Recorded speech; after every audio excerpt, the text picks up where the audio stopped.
Thanks so much for clicking on this English lesson. It's a long one.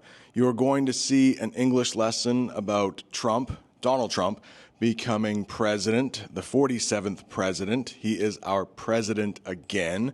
You'll see him talk about finding a letter from his predecessor. Do you know that English word, predecessor? It's basically the person who comes before you in a job. In one of the English lessons, you will learn the term successor. That's the person who comes after you. So Biden is Trump's predecessor, right now at least. And you will see a happy news story. We finally have some good news.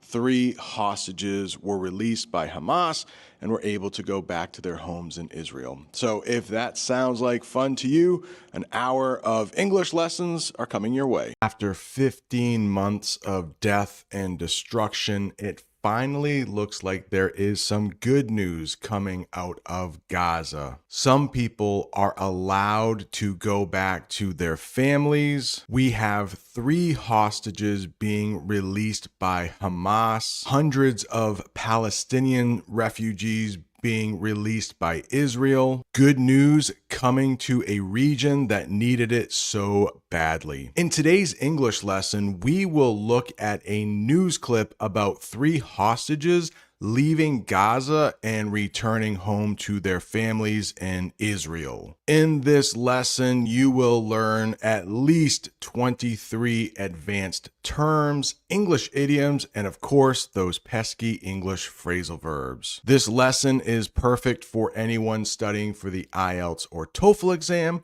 or if you just want to have better conversations in English. Before we watch the clip, please don't forget to hit that like button. And if this is your first time here, don't forget to subscribe so you never miss another English lesson. Let's watch the clip together, and then I will come back and teach you those difficult terms. The dramatic moments here. 3 Israeli hostages now free and returned to their mother's arms after 470 days in captivity. An emotional release for them. And in Gaza, where there are celebrations as dozens of Palestinian prisoners were freed, women and children.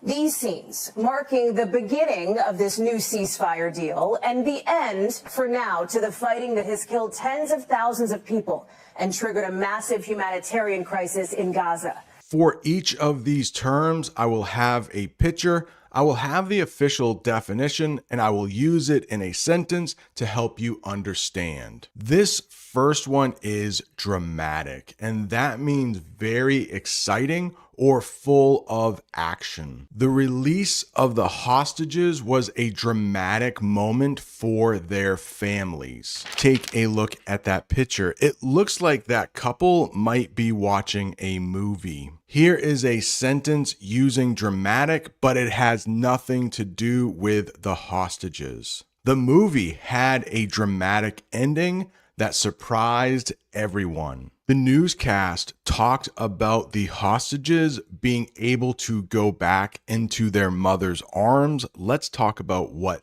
that means. The act of a mother holding her child closely. The baby slept peacefully in his mother's arms. You can see in that picture that mother is holding her baby in her arms. We'll talk about the verb embrace a little later, and those 2 terms are almost the same. Looking at that picture, you could say the mother is embracing her child. The dramatic moments here. 3 Israeli hostages now free and returned to their mother's arms after 470 days in captivity.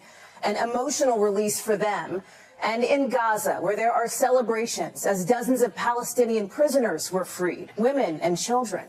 These scenes marking the beginning of this new ceasefire deal and the end, for now, to the fighting that has killed tens of thousands of people and triggered a massive humanitarian crisis in Gaza. I don't think captivity is ever a good thing. Let's take a look at the definition. The state of being kept as a prisoner. The bird was released after months of captivity. That bird may have gotten hurt. Maybe it was at a zoo. The zookeepers were taking care of it, and then it was released. But in that picture there, it does look like those bears are being held in captivity. The next one is triggered. Now, triggered has a couple different meanings in English, but in the newscast, they used it like this: started or caused something to happen. Look at that picture. We have some fireworks and a car. The loud noise triggered the car alarm. Yeah, I'm sure because of the loud booms from the fireworks, that car alarm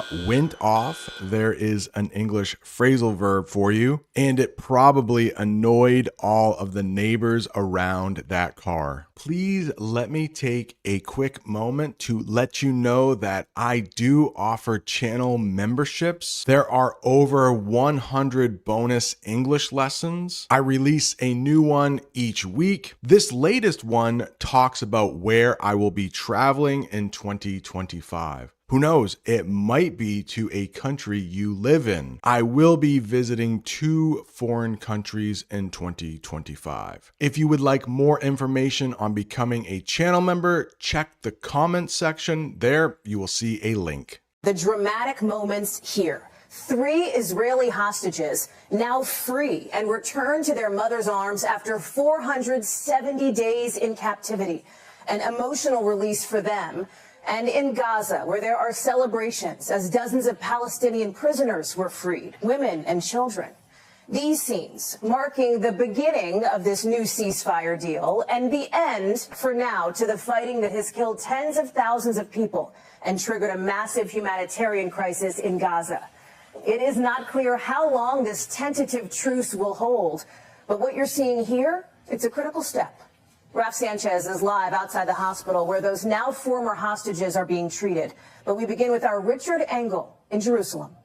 Hamas fighters were out in force for the hostage release in Gaza City. Humanitarian crisis is the next term, and that means a serious situation where many people suffer due to lack of basic needs. Needs like clean drinking water, food, shelter. Here is a sentence using humanitarian crisis.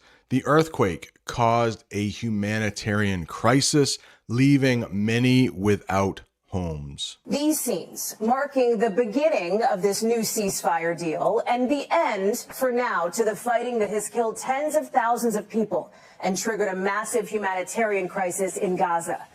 It is not clear how long this tentative truce will hold, but what you're seeing here, it's a critical step. Raf Sanchez is live outside the hospital where those now former hostages are being treated. But we begin with our Richard Engel in Jerusalem. Hamas fighters were out in force for the hostage release in Gaza City. There were hundreds of militants on the streets. For Hamas, this was also a show of strength. Tentative is the next one, and it means not certain or fixed, like it may change later. We made tentative plans to meet next week. Like you've made plans, but they could change. Right now, there is a tentative ceasefire between Hamas and Israel, meaning for right now, there is no war, but that could change. We could also say there is a tentative truce. What does truce mean?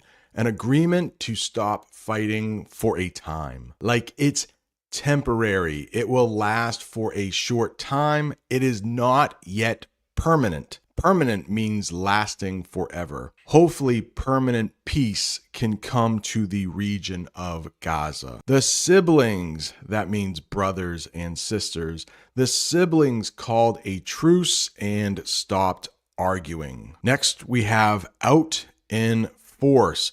That means present in large numbers. How about this? Fans came out in force to support their favorite soccer team? I am curious. I know we are talking about some negative things, but maybe soccer or football is one of your favorite sports.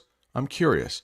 Who is your favorite soccer team? Or maybe you don't like watching soccer at all. Take a look at that picture. It looks like protesters have come out in force. Militant is the next one. A militant is a person who uses strong or violent actions for a cause. It almost looks like military, so just think there will probably be some fighting involved. The hostages were taken by militants during the conflict. Hamas fighters were out in force for the hostage release in Gaza City.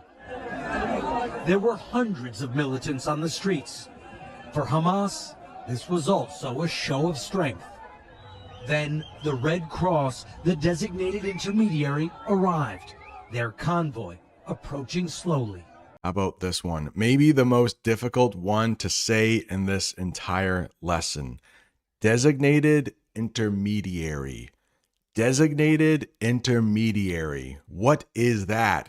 It is a person chosen to communicate between two groups. They're like a peacekeeper or a negotiator. If two sides come together and they don't like each other, this intermediary could solve the problems. Make everybody calm down just a little bit. The teacher acted as the designated intermediary between the students and the principal. Maybe the students and the principal were having an argument.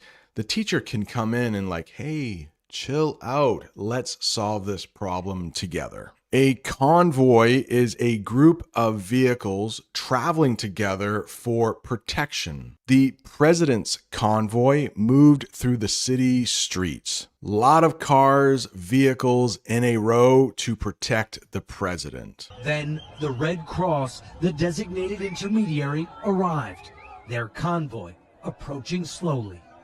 Thousands of Gazans came out to watch. The Red Cross and Hamas vehicles parked right across from each other, just yards apart. So the exchange would be quick.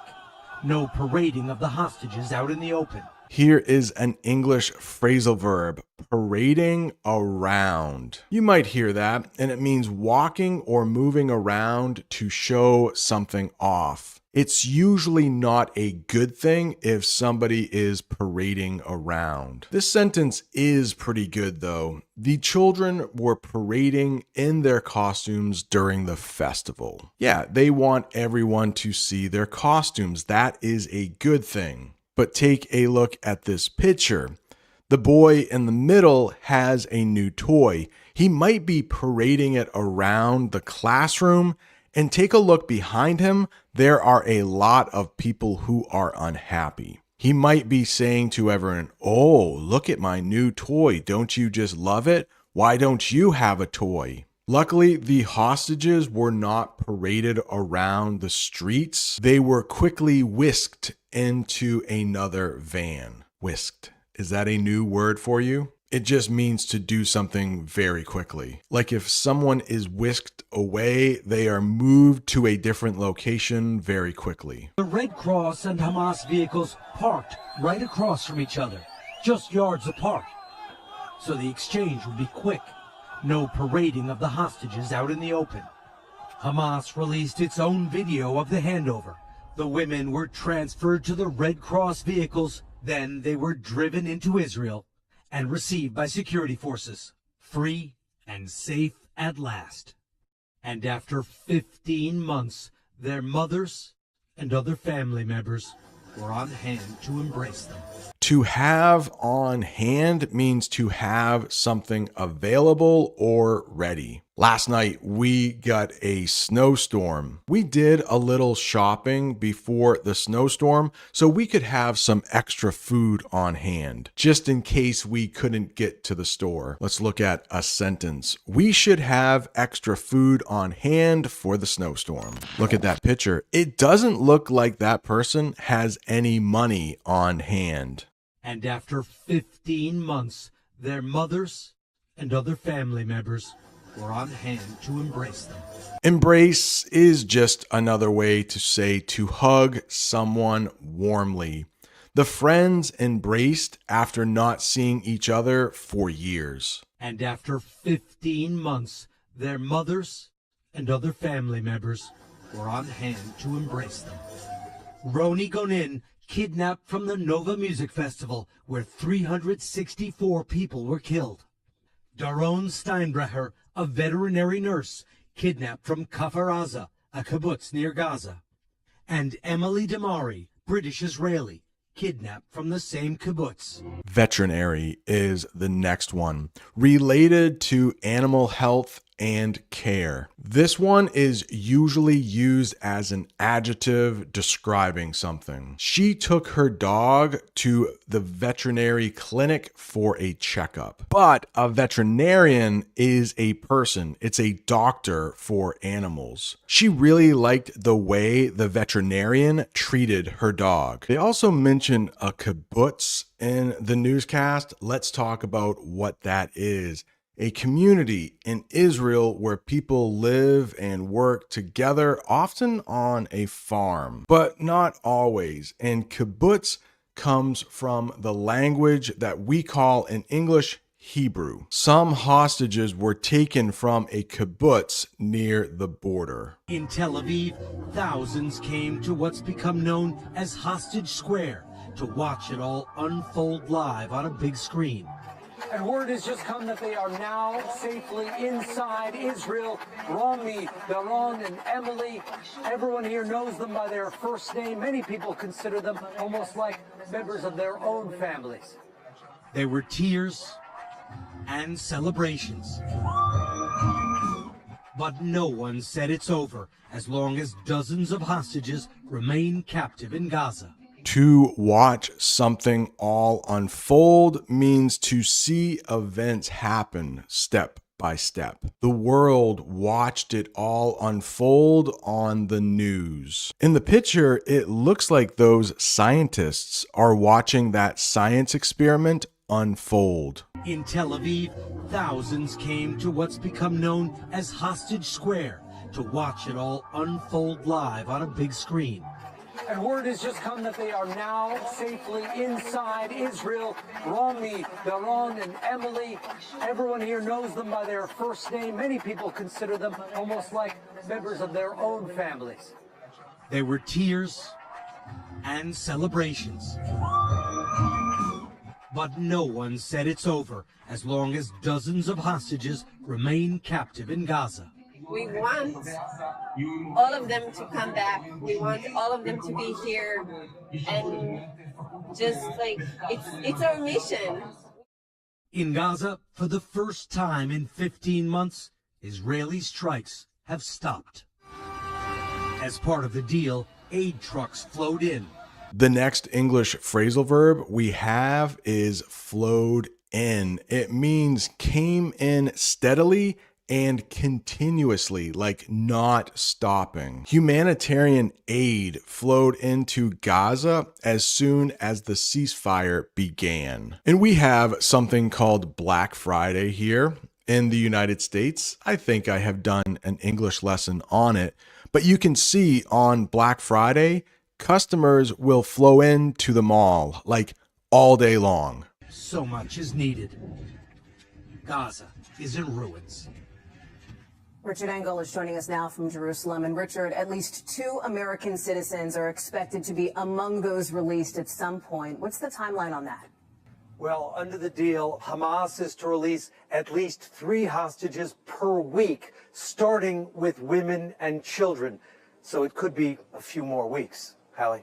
Richard Engel, thank you. Raf Sanchez is outside Tel Aviv's Sheba Medical Center, where the hostages were taken after their release. Raf, talk to us about what's happening now inside where you are. Well, Hallie, early indications are these women are in reasonably good shape, given the just unimaginable trauma they've lived through. All three able to walk unaided. Doctors saying they are healthy enough to be reunited with their families. But we are learning that Emily Damari lost 2 fingers during the October 7th attack. And everyone here is clear. This is just day 1 of what is going to be a long road to recovery, both physically and mentally. One doctor telling us Hamas dehumanized these women, and the goal is to give them their humanity back. Next, we have a timeline, and that is a plan or schedule that shows when things will happen. The teacher gave us a timeline for finishing the project. Early indications. That means signs or clues that happen at the start of something. Like an early indication of somebody being pregnant might be that their stomach starts to get a little bigger. Early indications showed that the truce was holding, and hopefully that truce continues to hold. Hopefully, there will be no fighting in Gaza. I am pretty sure that all of those hostages have gone through trauma. That means deep emotional pain caused by a difficult experience. The hostages needed help to recover from their trauma. Well, Hallie, early indications are these women are in reasonably good shape, given the just unimaginable trauma they've lived through. All three able to walk unaided. Doctors saying they are healthy enough to be reunited with their families. But we are learning that Emily Damari lost 2 fingers during the October 7th attack. And everyone here is clear. This is just day 1 of what is going to be a long road to recovery, both physically and mentally. One doctor telling us Hamas dehumanized these women, and the goal is to give them their humanity back. Unaided. That means without help or support. He climbed the mountain unaided by any tools. Now, AI was not exactly working with me. That boy in the picture is being helped by crutches. He is not walking unaided. I really wanted AI to have those crutches maybe on the bench and show him walking unaided without those crutches, but AI still isn't exactly perfect. Maybe next time. This is a horrible word, but dehumanized. That means treated as if someone is less than human. I mean, putting someone in a cage will make them feel like an animal. It will dehumanize them. The harsh working conditions made the employees feel dehumanized. I think anytime somebody becomes a prisoner, they feel dehumanized. And we can see that prison guard leading the prisoner to their cell. I hope this English lesson was helpful. If you are looking for more English, like right over there is an English lesson I did about the Gaza Strip. Thanks so much for watching. See you next time. In today's English lesson, you are going to learn about a presidential tradition that you may not have known about. On the desk. I don't know. Oh. What's in there? Thank you, Peter. It could have been years before we found this. Wow. Thank you. Can you read it on the outside? Maybe we should all read it together. Let's read it. Well, maybe I'll read it first and then make that determination. That sounds great. I may not have seen this for months.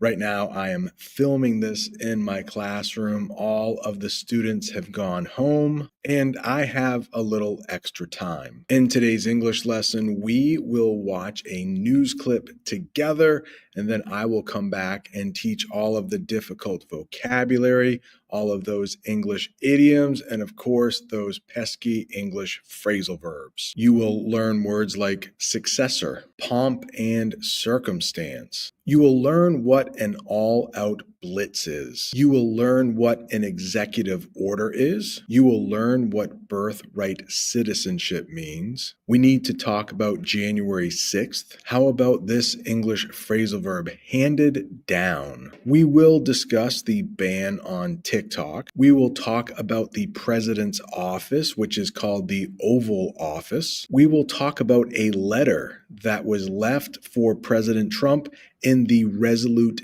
Desk. This English lesson will be perfect for anyone studying for the IELTS or TOEFL exam. Maybe you want to have better conversations in English. Maybe you are thinking about moving to the United States, or maybe you just want to know a little bit more about American history. Before we get too far, can I please ask for you to hit the like button? And if this is your first time here, please don't forget to subscribe so you never miss another English lesson. Let's watch the clip together, and then I will come back and teach you some English. Amid the pomp and circumstance of President Trump's first day back in office, an all-out blitz enacting his agenda.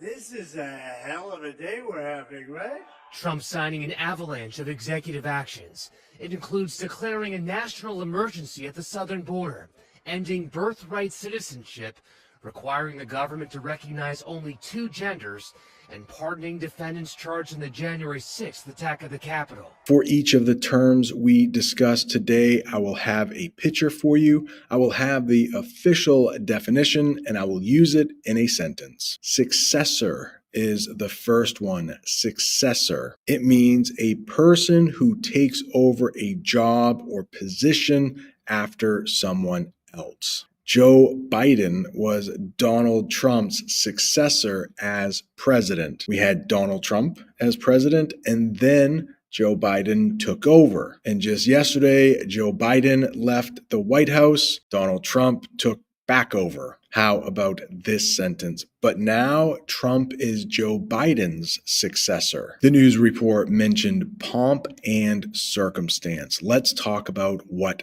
that means. A lot of formal ceremony and celebration. The inauguration of the president is full of pomp and circumstance. Take a look at that picture. You can see a man is dressed up in a tuxedo, and it looks like champagne is being poured. I think those two things would count as pomp and circumstance.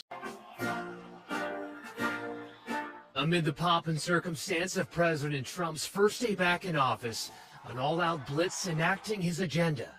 This is a hell of a day we're having, right? Next, we have an all-out blitz, a strong and focused effort to achieve something. The government launched an all-out blitz to fight drug abuse. Take a quick look at that picture. I have a sentence for you. I got ready for the test with an all-out blitz study session. I can imagine that person stayed up all night studying for their test. They talked about President Trump's agenda. Let's talk about what an agenda is.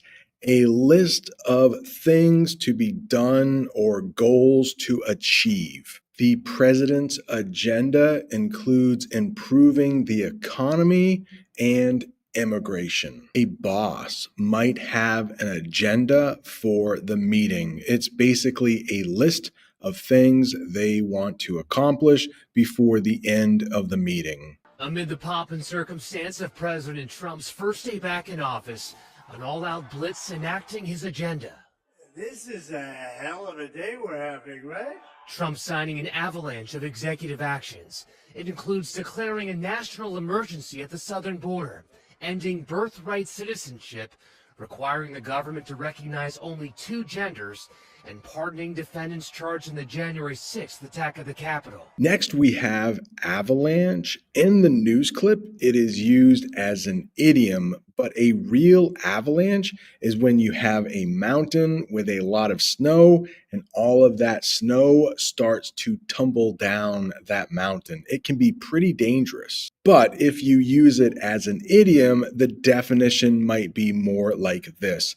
a large amount of something happening all at once. After the president's speech, there was an avalanche of media coverage. Probably a lot of reporters were trying to ask him questions. Right when President Trump took office, there was a lot of talk about executive orders. Those are official rules made by the president that have the power of law. The president signed several executive orders on climate change. Now, when a president signs an executive order, they are just working by themselves. It is not as strong as if they involve Congress. Look at that sentence at the bottom. Executive orders can be undone as soon as there is another president. When President Biden first took office, he signed a lot of executive orders. When President Trump took office, he undid a lot of Biden's executive orders. For example, President Trump signed an executive order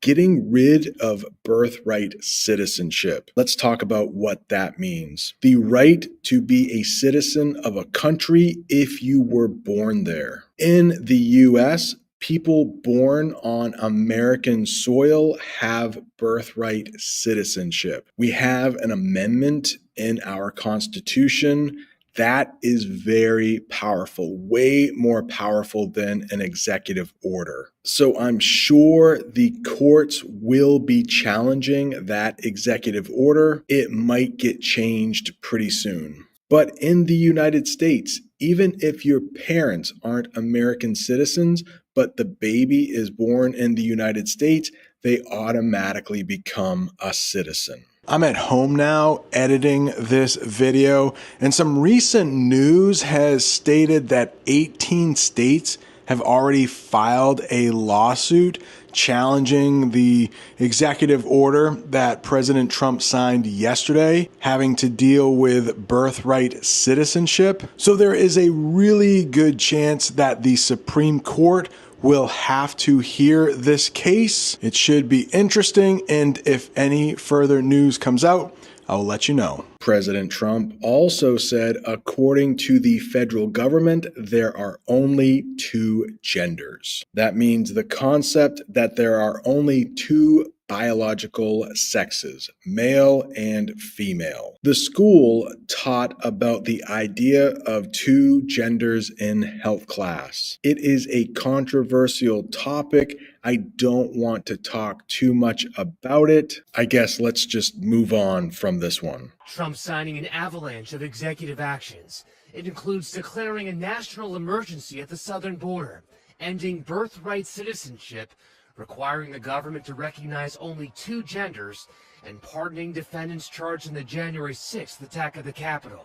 There was also talk of pardoning the J6 or the January 6th criminals, people who committed crimes. January 6th is when people broke into the Capitol building in the United States. Let's get the official definition. January 6th, or J6, refers to the events of January 6th, 2021, when rioters stormed the U.S. Capitol. Many people watched the news about the events of January 6th with shock. I remember for some reason I was not in school that day and I was watching everything happen live. Yeah, I was shocked to see American citizens breaking windows and entering the Capitol building. Now, President Trump says he will pardon the J6. He called them hostages, but they are in jail right now or prison right now.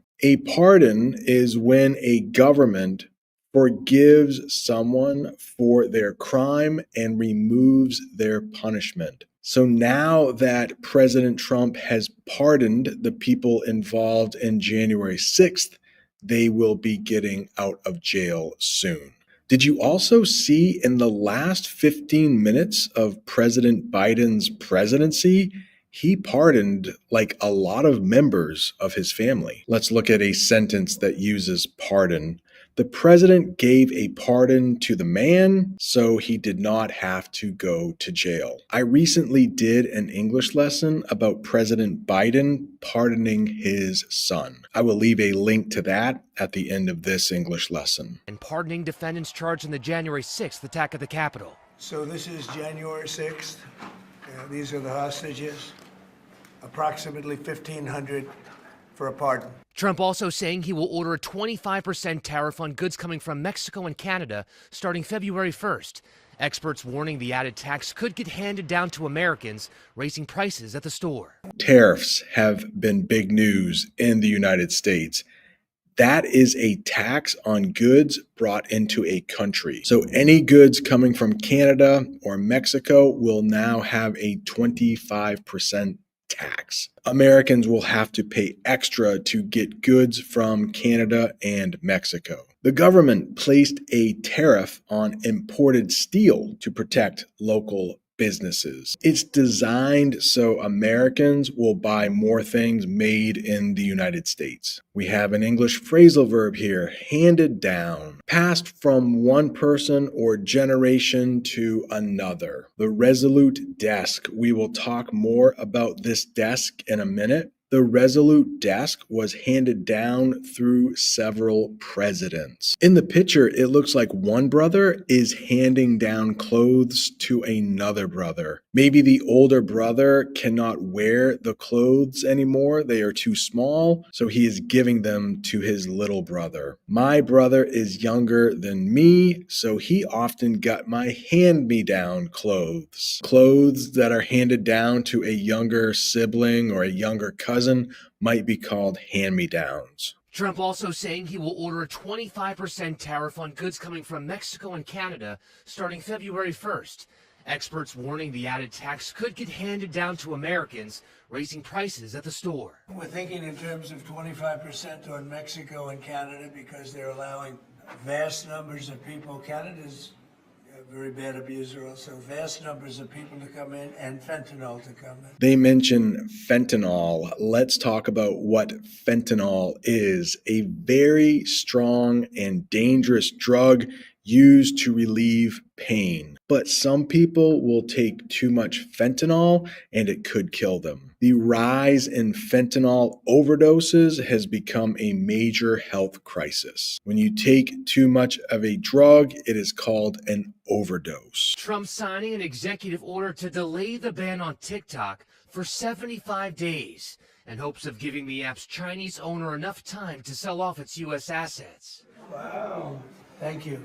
During the Oval Office signings, a moment of surprise. Trump finding a letter left in the Resolute Desk by former President Biden. TikTok was also mentioned. There could be a ban on TikTok here in the United States, but a ban is a law or rule stopping the use of TikTok or pretty much anything. You could have a ban on fentanyl. Some states discussed a ban on TikTok because of privacy concerns. The states would not have control of this. Washington, D.C. would. Trump signing an executive order to delay the ban on TikTok for 75 days in hopes of giving the app's Chinese owner enough time to sell off its U.S. assets. The American government is wanting TikTok to sell off its assets to a company that is not from China. To sell off assets means to sell items or property,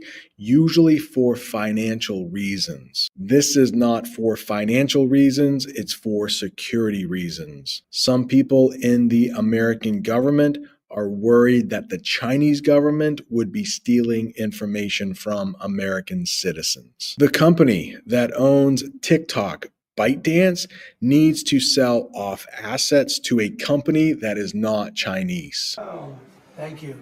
During the Oval Office signings, a moment of surprise. Trump finding a letter left in the Resolute Desk by former President Biden. Maybe we should all read it together. Let's read it. Well, maybe I'll read it first and then make that determination.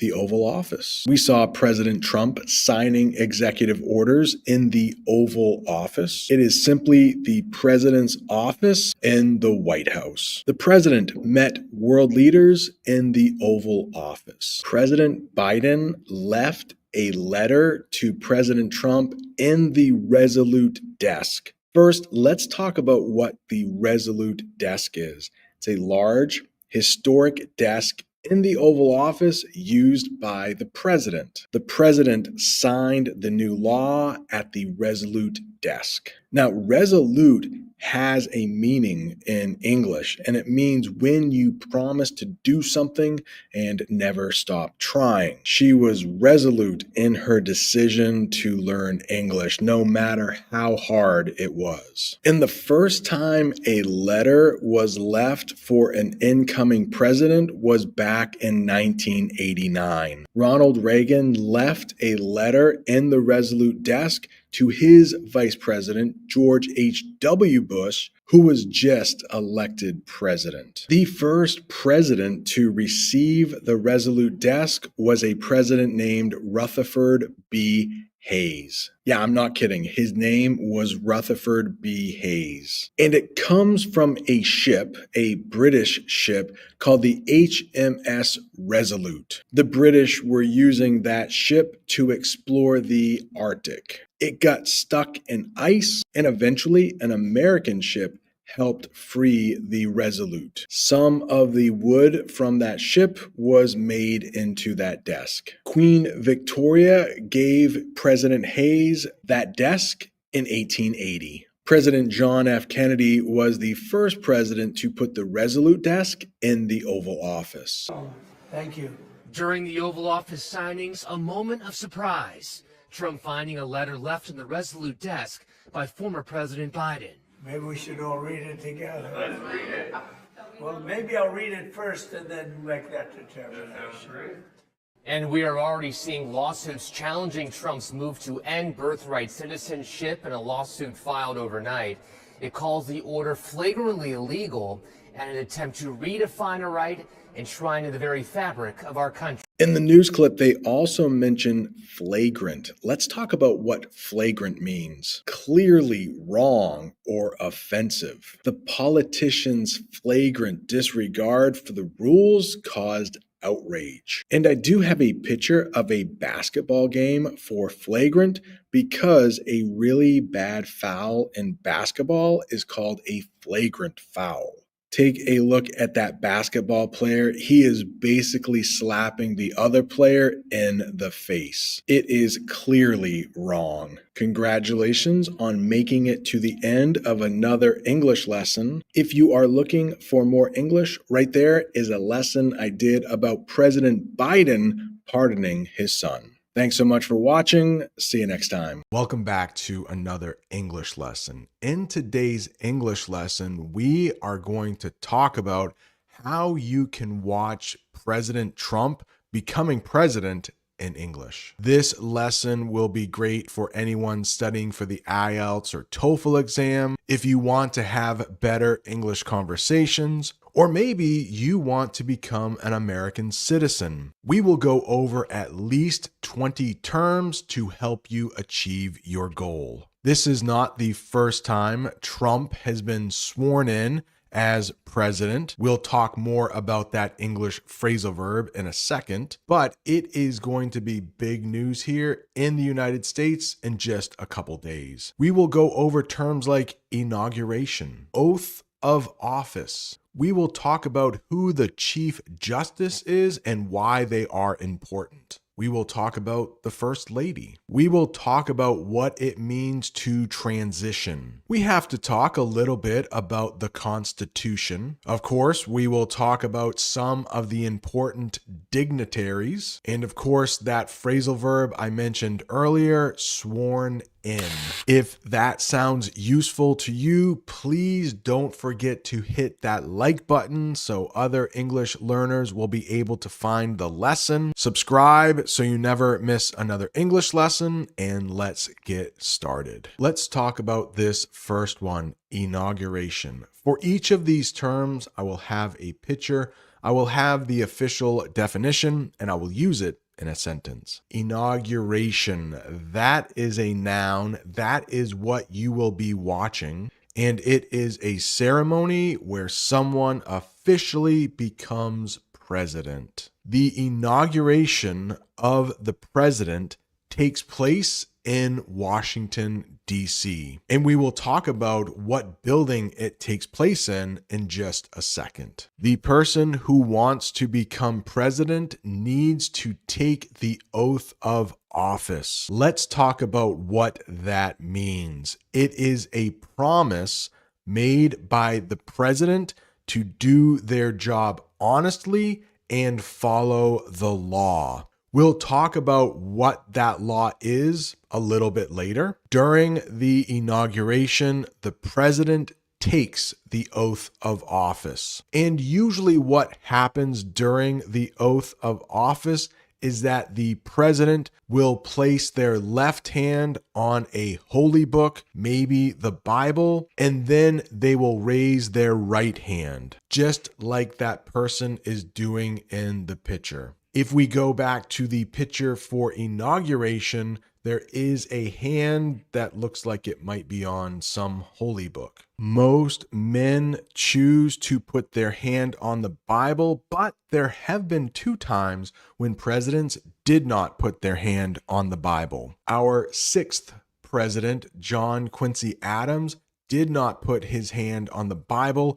Instead, he put his hand on a book of law, a law book. And Theodore Roosevelt became president in 1901 after William McKinley was killed. We might say he was assassinated. There wasn't a Bible available, so he did not put his hand on a Bible. The Capitol building, that's like the center for our government, is the building where this inauguration happens. Let's get the official definition below as to what the Capitol building is.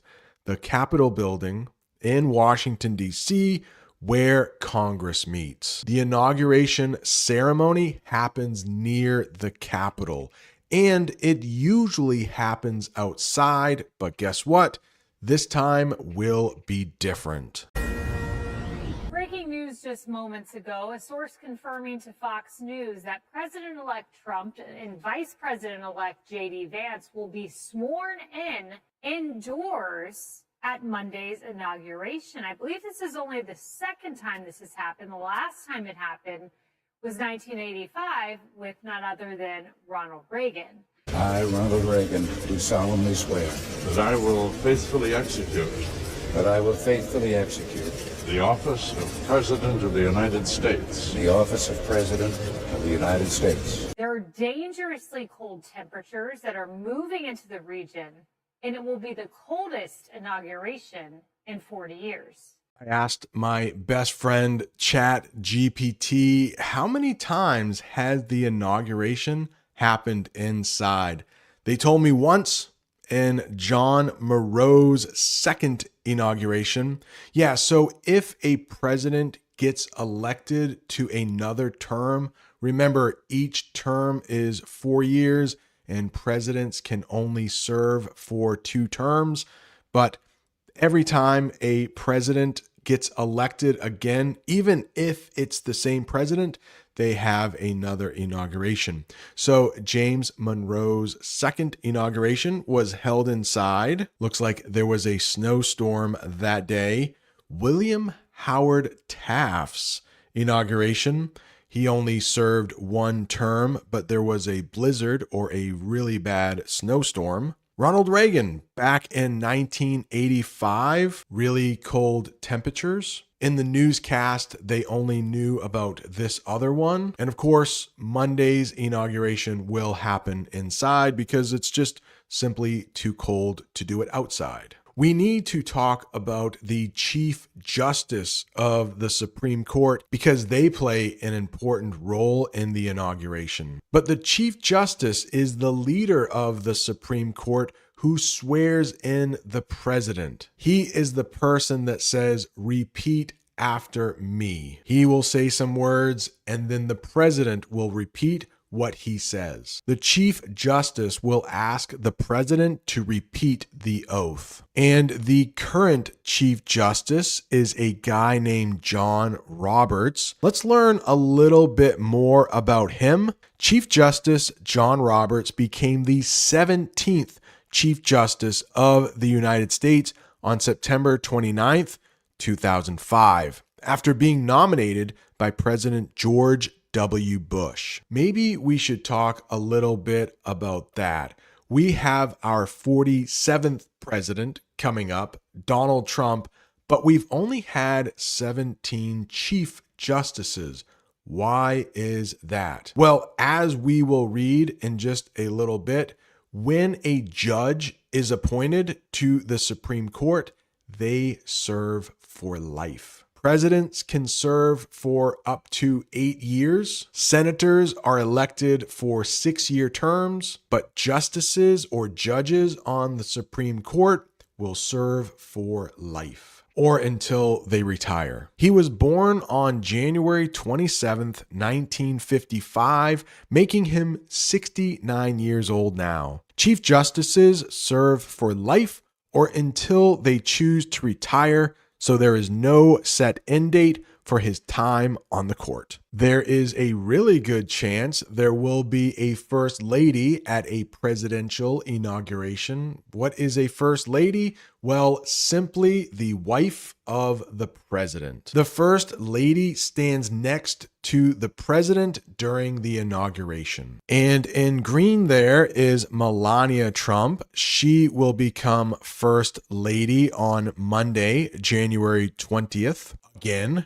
of course, she was first lady before. And in the other half of the picture, we have Dr. Jill Biden. She, of course, is Joe Biden's wife. The national anthem will be played at the inauguration, and that is a country's official song. Maybe I can play a little bit of our country, the United States national anthem, right here.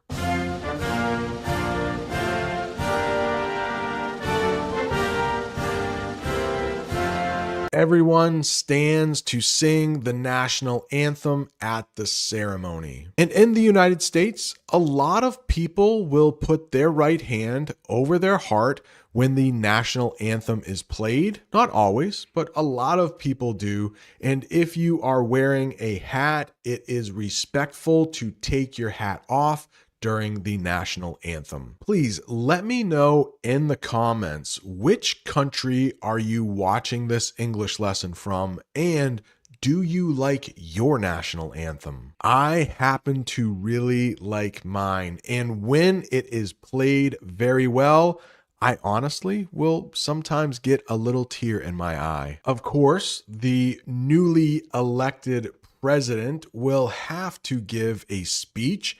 Those are words spoken to a group of people. The president gives a speech after being sworn in. Let's take a quick look at some famous speeches given by presidents right after they have been sworn in. First up is John F. Kennedy. And so, my fellow Americans, ask not what your country can do for you.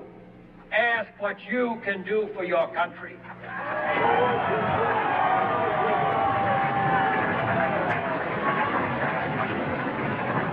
My fellow citizens of the world, ask not what America will do for you, but what together we can do for the freedom of man. Now let's take a look at Ronald Reagan's inaugural speech. Inauguration is the noun, inaugural is the adjective. We shall reflect the compassion that is so much a part of your makeup. How can we love our country and not love our countrymen? And loving them, reach out a hand when they fall, heal them when they're sick, and provide opportunity to make them self-sufficient so they will be equal in fact and not just in theory. And that speech is called the inaugural address. Presidents will often talk about unity after they are sworn in. Think about it. During the election, the two candidates often fight quite a bit. There were a lot of arguments between Kamala Harris and Donald Trump. Usually when the president is elected, they talk about bringing the country back together, or unity. That means coming together as one group. The president often talks about unity in the inauguration speech. They'll also talk about democracy. What is that? A system of government where people vote for their leaders. The inauguration celebrates democracy in action. It's a reminder that the people of the United States has picked that person as their leader. I'm sure we could think of some countries that do not have a democracy. I'm thinking maybe China? I don't know. Maybe North Korea? Maybe Russia? I don't know. Let me know if you disagree. Can the people in those countries elect their leaders? There is often a parade after an inauguration. That is just a public event where people walk or march to celebrate something. There is a big parade after the inauguration. I do remember when I was a little kid, President Jimmy Carter walked down the street after he was sworn in as president. Unfortunately, President Carter just passed away a couple weeks ago, but it was interesting to see all of the former presidents together in one room, and that will probably happen again when President Trump is inaugurated. A lot, if not all, of the former presidents will be in attendance. They will be there in the building. We'll talk more about dignitaries later. What about a ceremony? This is definitely a ceremony, a formal event to celebrate something important. The inauguration ceremony happens once every 4 years. And of course, another type of ceremony is a wedding ceremony. What about this? Transition. We'll talk about this word twice, but a transition is a change from one thing to another. The inauguration marks the transition to a new president. Let's take a closer look at this picture. This man might have grown up in India, but he has moved to the United States. That would be quite a transition. Let's look at the sentence below.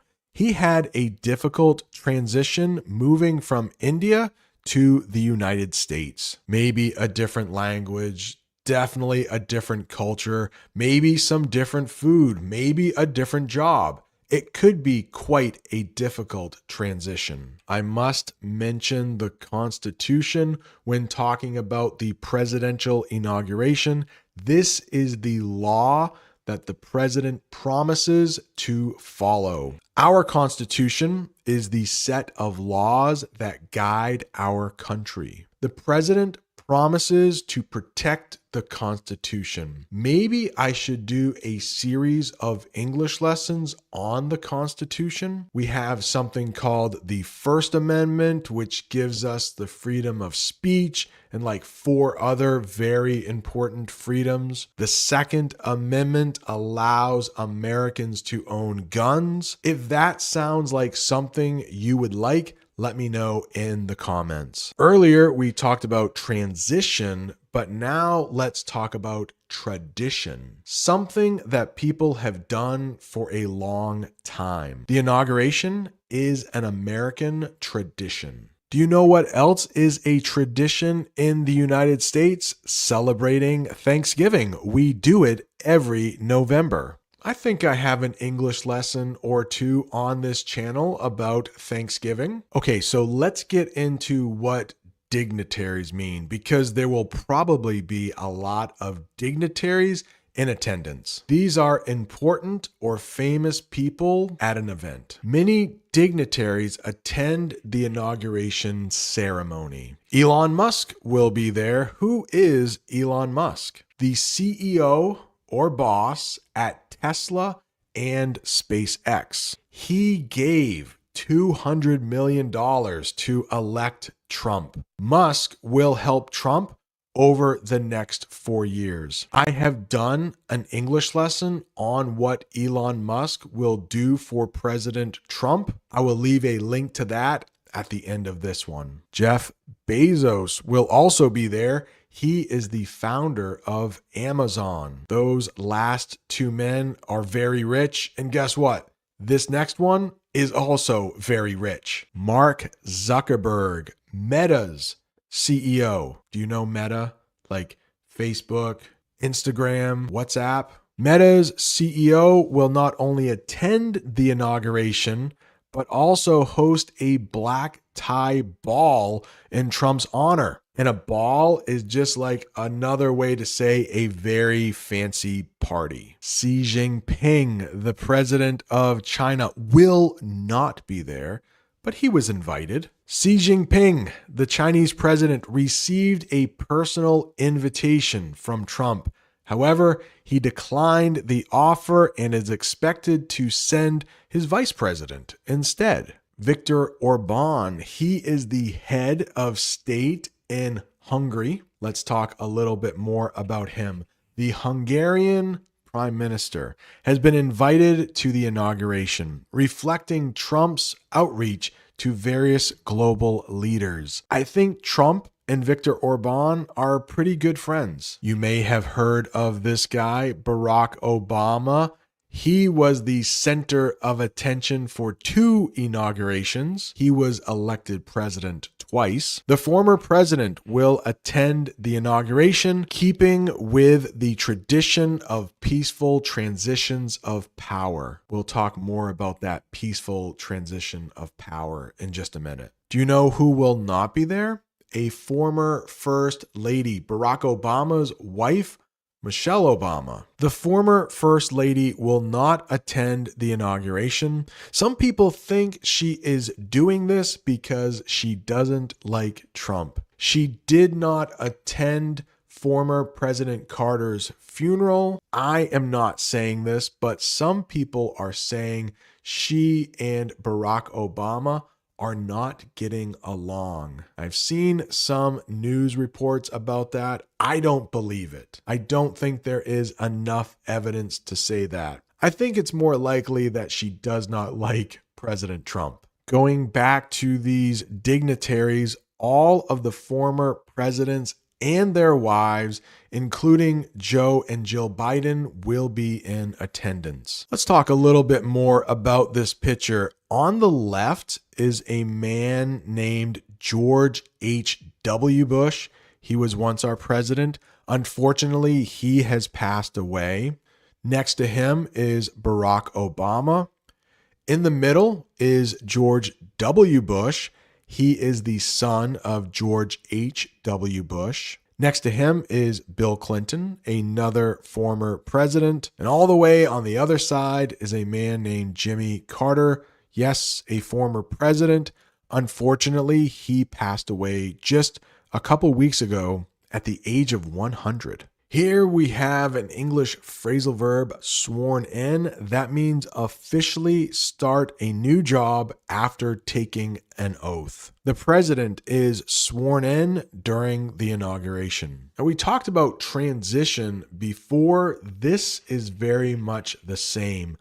Peaceful transfer of power. We say that a lot when one president takes over for another president. It means changing leaders without violence or fighting. The inauguration shows the peaceful transfer of power. That means very important or special in history. Every inauguration is a historic event. The vice president will also be sworn in, and that is the person who is second in command to the president. Hopefully, the president never dies in office, but if they do, the vice president will become president. Let's look at a sentence that uses vice president.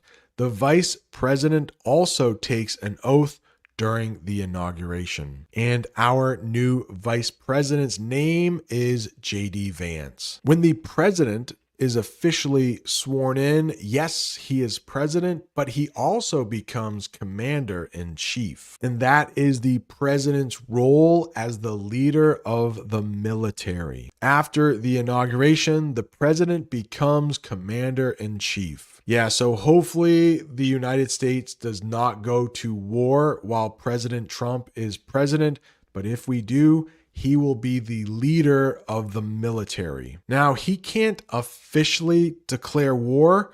That is the job of the Senate. But once war is declared, he is the leader of the military. I hope that is helpful. I hope now when you watch the inauguration in English, you will know more terms. Right down there is an English lesson I did about Elon Musk's role in the Trump presidency. Thanks so much for watching. See you next time.